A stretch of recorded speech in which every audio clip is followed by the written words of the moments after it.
She died calmly. I need not describe the feelings of those whose dearest ties are rent by that irreparable evil, the void that represents itself to the soul and the despair that is exhibited on the countenance.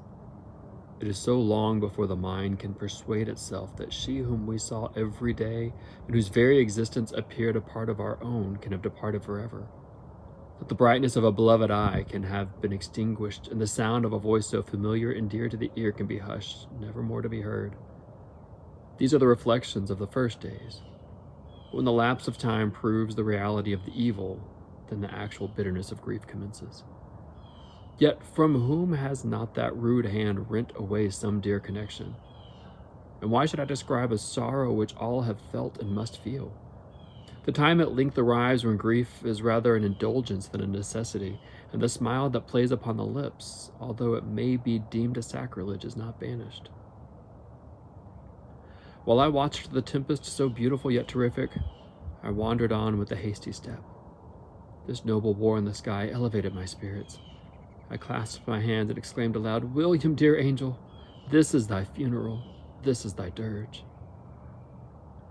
Nothing is more painful to the human mind than, after the feelings have been worked up by a quick succession of events, the dead calmness of inaction and certainty which follows and deprives the soul both of hope and fear.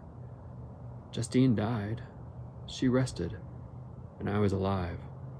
The blood flowed freely in my veins, but a weight of despair and remorse pressed on my heart which nothing could remove.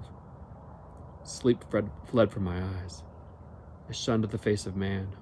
All sound of joy or complacency was torture to me. Solitude was my only consolation, deep, dark, death-like solitude. The agonies of remorse poison the luxury there is otherwise sometimes found in the indulging the excess of grief. I concealed my feelings by an appearance of hilarity that brought smiles and joy. Nothing is so painful to the human mind as a great and sudden change.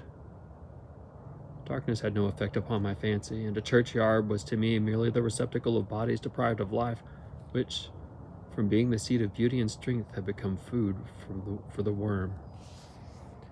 These are quotes about grief from the novel Frankenstein. I read the whole novel on my YouTube channel, but Mary Shelley, the author of Frankenstein, was unfortunately very, very deeply well acquainted with grief and sorrows, and she puts into this novel some of the raw human emotion of this experience that transcends all time and all cultures.